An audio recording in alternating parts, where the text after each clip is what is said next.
नमस्कार मित्रांनो, मी गौतम मावळ. माझ्या यूट्यूब चॅनलवर आपणा सर्वांचं अगदी मनापासून हार्दिक स्वागत करतो. मित्रांनो, आजचं आपले कॅप्शन आहे आरक्षण बचाव यात्रा. आता नेहमीप्रमाणे तुमच्या मनामध्ये प्रश्न निर्माण झालाच असेल की आरक्षण बचाव यात्रा काय आहे, आरक्षण बचाव यात्रा कोण काढते, कशासाठी काढते, मग त्याचा रूट कोणता आहे, आणि मग ह्या आरक्षण यात्रेमध्ये हे नेमकं आरक्षण बचाव यात्रा जी आहे याच्यामध्ये हे नेमकं काय काय करणार आहे. तर मित्रांनो, आणि याचा उद्देश नेमका काय, या सर्व प्रश्नांची उत्तरं आपल्याला या ठिकाणी बघायची आहेत. आणि याची उत्तरं जर तुम्हाला मिळाली तर कॉमेंट्स बॉक्समध्ये मात्र लिहायला विसरू नका.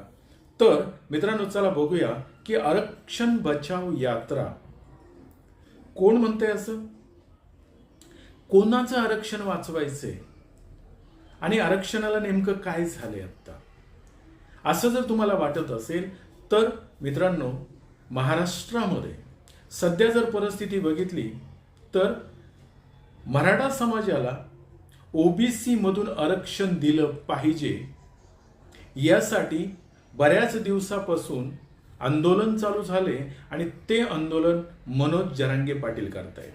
आता हे मनोज जरांगे पाटील आंदोलन करत असताना त्यांनी 13 जुलै 2024 ही राज्य शासनाला अंतिम डेडलाईन दिली होती, परंतु ती डेडलाईन संपून गेली. म्हणजे 13 तारीख संपून गेली, आज 17 तारीख उगवली आणि त्यामुळं मनोज जरांगे पाटलांनी पुन्हा एकदा इशारा दिलाय. कोणाला तर गव्हर्नमेंटला इशारा दिलाय की तुम्ही जर आम्हाला आरक्षण देणार नसाल तर मी पुन्हा एकदा 20 जुलैपासून अमरण उपोषण करायला बसणार आहे.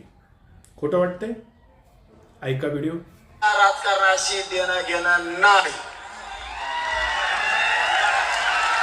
म्हणून मी आज संभाजीनगर मधून जाहीर सांगतो, जर तुम्ही आज रात्रीत नाही दिलं, कारण मी 2-4 दिवस बाहेर असल्या कारणानं पुन्हा मी 20 तारखेला स्थगित केलेलं आमरण उपोषण हे अंतरवाडी सुरू करतोय आणि कठोर करतोय. आता नेलो तरी माग हटणार नाही, पण मराठीवर बोलायला मी टाकणार आहे. ऐकलं? मनोज जरांगेंनी सांगितलंय की काही झालं तरी आम्ही पुन्हा मी उपोषणाला बसणार आहे. आणि मित्रांनो, हे जर बघितलं तर मग आरक्षण हे ओबीसीतून मिळालं पाहिजे आणि ते सगळे सोयऱ्यांचा मुद्दा सुद्धा त्यामध्ये इन्क्लूड आहे. हे बघितलं तर ओबीसीचे नेते जे आहेत लक्ष्मण हाके यांनी सांगितलंय शासनाने जर असा निर्णय घेतला तर काहीही झालं तरी आम्ही मुंबई जाम करू किंवा महाराष्ट्रामध्ये आम्ही सुद्धा मोर्चा आंदोलन करू. त्यांची पोस्ट आहे, ऐकत बघा ती. बघितली? हे जर परिस्थिती बघितली तर मग महाराष्ट्र शासनाने एका बाजूला सर्व पक्षांना निवेदन सादर केलं की सर्व पक्षांनी बैठकीला हजर राहावं आणि यामध्ये मराठा आरक्षणाचा तिढा कसा सोडवायचा, कारण राजकीय भूमिका वेगळ्या, सामाजिक भूमिकेतून येऊन आपण ह्या प्रश्नावर चर्चा करू. परंतु त्या बैठकीला काँग्रेस, राष्ट्रवादी आणि शिवसेना हे हजर राहिले नाही. असं मी म्हणतोय का? नाही. बाळासाहेब आंबेडकर स्वतः काय म्हणतायत, ऐका तुम्ही. जरांगे पाटील यांची असणारी मागणी आहे की मराठा समाजाला ओबीसी चा दर्जा देऊन त्यांना आरक्षण देण्यात यावं, ही जरांगे पाटील यांची असणारी मागणी आहे. या मागणीच्या संदर्भातली आज बैठक बोलवण्यात आली होती, पण दुर्दैवाने NCP, शरद पवार ग्रुप, काँग्रेस आणि उद्धव ठाकरेंचा ग्रुप जो आहे तो आज गैरहजर होता आणि इतर पक्ष जे होते त्यांनी असणारं त्या ठिकाणी उपस्थित राहून आपली असणारी भूमिका त्या ठिकाणी मांडली. ऐकलं? एवढंच काय, परंतु छगन भुजबळ जे ओबीसीचे नेते आहेत ते सुद्धा काय म्हणतायत ते तुम्ही ऐका. जे सगळे नेते आहेत त्यांनी सुद्धा येणं क्रमप्राप्त. मी स्वतः वडेट्टीवारांना सांगितलं, बा तुम्ही पण या, कायदा काय म्हणतो हे त्यांना जे आहे वेगवेगळ्या ऍडव्होकेट जनरलने जे काही सांगितलं त्या कॉपीज त्यांना दिल्या. मी जितेंद्र आव्हाडांना सुद्धा बोललो. त्यांना सुद्धा कायद्याच्या काही कॉपीज दिल्या आणि त्यांना सांगितलं की काही करा आणि शरद पवार साहेबांना सुद्धा बोलवून घ्या. कारण व्हीपी सिंगांनी जे आरक्षण दिलं त्या आरक्षणाची अंमलबजावणी पवार साहेबांनी केली म्हणून आम्ही आतापर्यंत पवार साहेबांचा जय जयकार केला, त्यांचे आभार सुद्धा मानले. परंतु ज्या वेळेला अशा आरक्षणाच्या बाबतीमध्ये ज्या वेळेला काही प्रश्न निर्माण होतात त्यावेळेला अपेक्षा ही आहे की महाराष्ट्राचे एक ज्येष्ठ नेते म्हणून पवार साहेबांनी सुद्धा तिथे यायला पाहिजे होतं. परंतु असं सांगितलं जातं की सगळे येणार होते, पण 5 वाजता बारामतीवरून कुणाचा तरी फोन गेला आणि विरोधी पक्षाचे सगळे येणारे नेते यांनी बहिष्कार टाकला. ऐकलं? याचा अर्थ जी मुंबईमध्ये बैठक बोलवली याला हजर राहिले नाहीत म्हणून या मंडळींनी सांगितलं की जी काही विरोधी पक्ष आहे यांनी बैठकीला येणं गरजेचं होतं पण ते आलेले नाहीत. आणि मग महाराष्ट्राची जर स्थिती बघितली तर या महाराष्ट्राच्या स्थितीमध्ये नेमकं सध्या काय घडतंय की मराठा आणि ओबीसी हा जो काही समाज आहे याच्यामध्ये सामाजिक दरी निर्माण होण्याचा प्रयत्न होतोय. आणि ती सामाजिक दरी कशी निर्माण होते मित्रांनो, शॉर्ट मध्ये जर म्हणलं तर छगन भुजबळच्या तोंडून ऐकू आपण काय म्हणतायत ते. राज्यामध्ये जे आहे काही जिल्ह्यांमध्ये फार स्फोटक अशी परिस्थिती निर्माण झालेली आहे.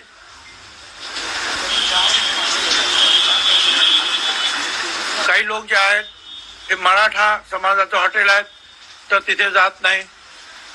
काही लोक हे ओबीसी समाजाचं, धनगर समाजाचं किंवा वंजारी समाजाचं, माळी समाज कुणाचाही त्याचं एखादं दुकान आहे तर तिथे मराठा समाज जात नाही. तर अशी सगळी परिस्थिती जी आहे राज्यामध्ये निर्माण झालेली आहे.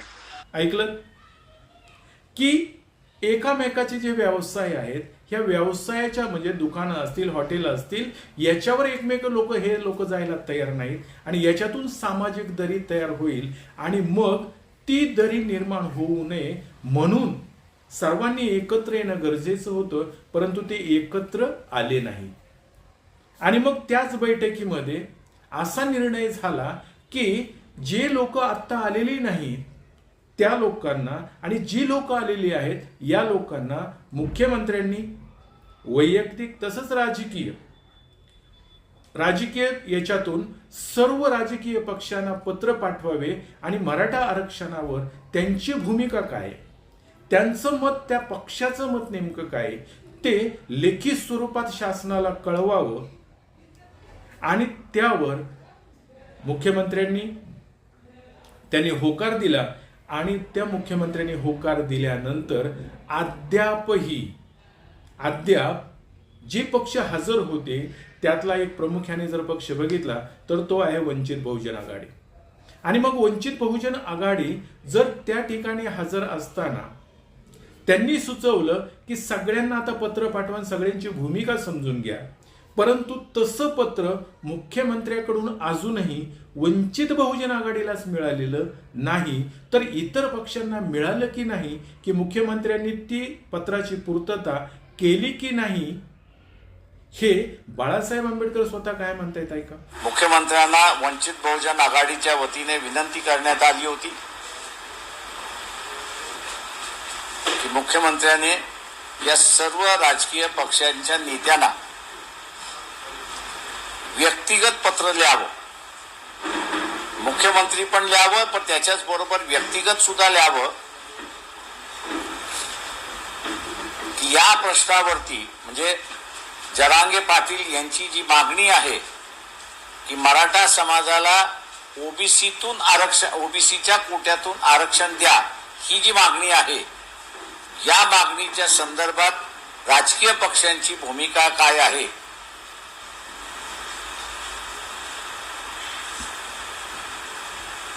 या संदर्भात विचारणा करून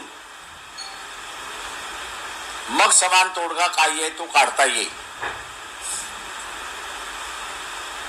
त्या बैठकीमध्ये मुख्यमंत्र्यांनी आश्वासन दिलं की आम्ही पत्र लिहू, म्हणजे पत्र आम्ही पाठवू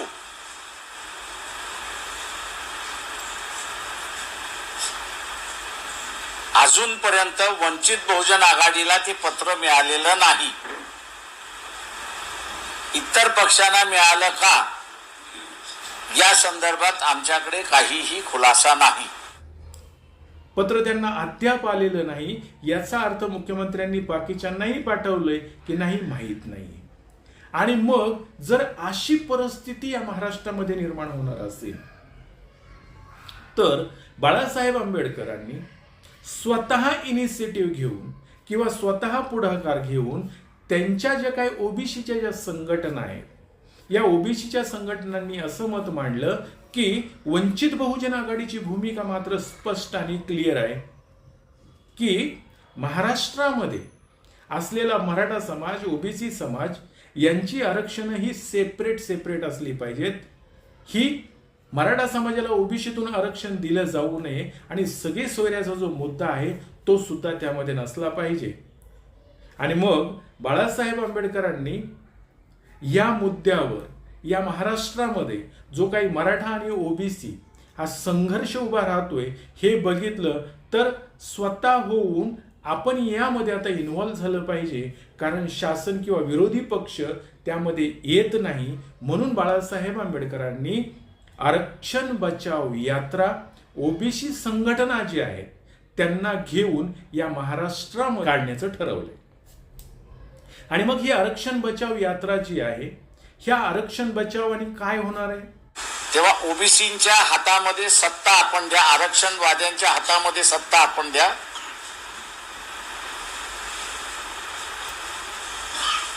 त्या सत्तेचा उपयोग हे गरीब मराठ्यांचं आरक्षणाचं ताट, टिकाऊ ताट असं मी म्हणतोय, वेगळं आणि स्थायी करून देण्याचं आश्वासन आम्ही देणार आहोत.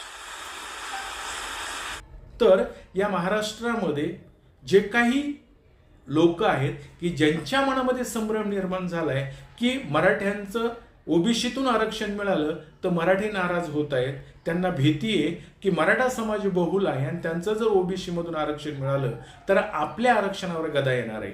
आणि मित्रांनो, जे आरक्षण आहे हे हा चार्ट मी तुम्हाला शेजारी दाखवते, तुम्ही तो चार्ट बघा. आणि मग अशी परिस्थिती निर्माण होत असताना मग बाळासाहेब आंबेडकरांनी असं सांगितलं की आम्ही सगळ्या ओबीसी संघटनांना एकत्र घेऊन वंचित बहुजन आघाडी महाराष्ट्रामध्ये आरक्षण बचाव म्हणजे मराठाला सेपरेट आरक्षण मिळालं पाहिजे ही भूमिका वंचित बहुजन आघाडीची आहे, परंतु ओबीसीच्या ताटातलं त्यांना मिळायला नको ही सुद्धा त्यांची भूमिका आहे. आणि सगळे सोयऱ्यांचा जो प्रश्न आहे तोही नको आहे. आणि जर बाळासाहेबांची अशी भूमिका किंवा वंचितची भूमिका असेल तर मग मात्र यांनी महाराष्ट्रामध्ये सर्व जनतेसमोर हे मांडावं अशी ओबीसी संघटनांची मागणी घेऊन बाळासाहेब आंबेडकर महाराष्ट्रामध्ये संपूर्ण ही यात्रा करण्याचा प्रयत्न करतायत. आणि ती कधी यात्रा करणार आहे तर मित्रांनो 25 जुलै 2024 पासून बाळासाहेब आंबेडकर ही यात्रा चालू करतायत. आणि ती यात्रा कुठून चालू करतायत तर बाळासाहेब आंबेडकर 25 जुलैला दादर या ठिकाणाहून म्हणजे बाबासाहेबांच्या चैत्यभूमीच्या या ठिकाणाहून ती यात्रा चालू करतील. त्यानंतर ते फुलेवाडा म्हणजे आरक्षणाविषयी की जे काही नेते आपण फुले शाहू आंबेडकर म्हणतो यानुसार बाबासाहेबांच्या चैत्यभूमीहून चालू करून ते पुण्यामध्ये महात्मा फुलेंचा जो वाडा आहे तिथे भेट देतील. आणि त्यानंतर 26 तारखेला म्हणजे 26 जुलैला बाळासाहेब आंबेडकर त्यांच्या समवेत असलेल्या त्यांची लोक ही सगळी कोल्हापूरला शाहू महाराजांच्या तिथे जातील, त्यांना नतमस्तक होतील. त्याचं कारण काय आहे की 26 जुलै याच दिवशी शाहू महाराजांनी आरक्षण जाहीर केलं होतं, म्हणून त्या ठिकाणी अभिवादन करतील आणि तिथून ते मार्गक्रमण करतील पुढे महाराष्ट्रामध्ये.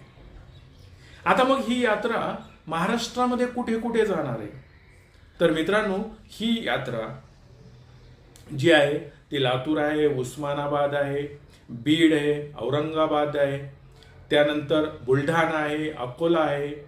म्हणजे ही जी काही मोठी मोठी शहर आहेत याच्यामध्ये ही यात्रा जाणार आहे आणि त्या ठिकाणी यात्रा जात असताना जी काही मंडळी रस्त्यामध्ये भेटतील त्यांच्याशी चर्चाही होणार आहे आणि ज्या ठिकाणी त्यांचा मुक्काम असणार आहे त्या ठिकाणी ह्यांच्या सभेमध्ये रूपांतर होणार आहे आणि सभेमध्ये ही मंडळी समजून लोकांना सांगणार आहेत की मराठ्याचं आरक्षण जे आहे हे सेपरेट असणार आहे आणि ओबीसीचं आरक्षण आहे हे सुद्धा त्यांचं सेपरेट असणार आहे. म्हणजे मराठ्यांना ओबीसीतून आरक्षण दिलं जाणार नाही, ही यांची भूमिका आहे.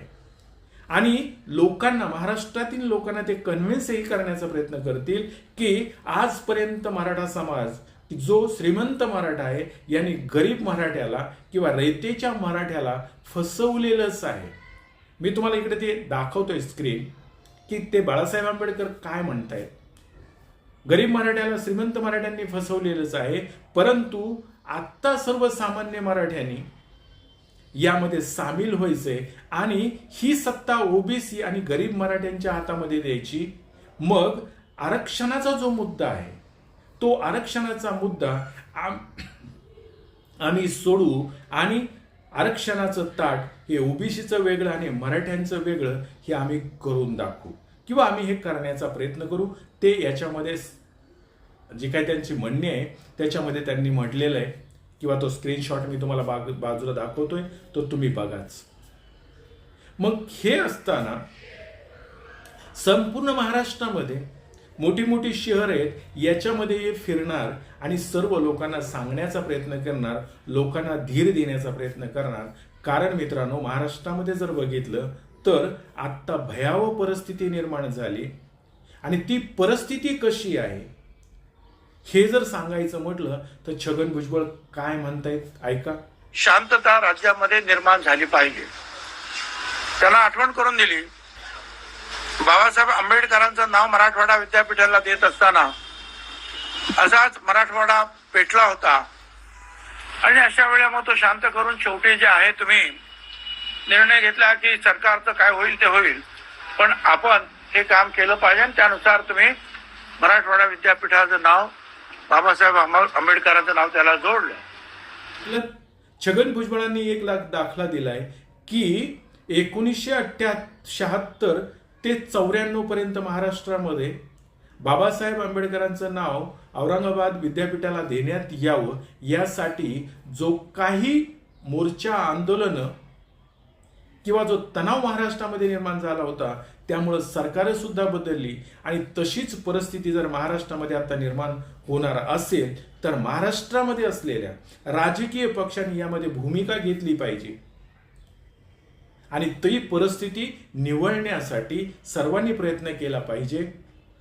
आणि म्हणून तर काय की बाळासाहेब आंबेडकर संपूर्ण महाराष्ट्र पिंजून काढण्याचा प्रयत्न करतायत. ओबीसी संघटना ज्या आहेत छोट्या छोट्या त्यांना बरोबर घेत आहेत आणि त्याच्यामध्ये एक महत्वाची गोष्ट, यामध्ये जर कोणाला भाग घ्यायचा असेल, ओबीसी नेते असतील, मराठा नेते असतील, त्यांनी कोणालाही बंदी केलेली नाही.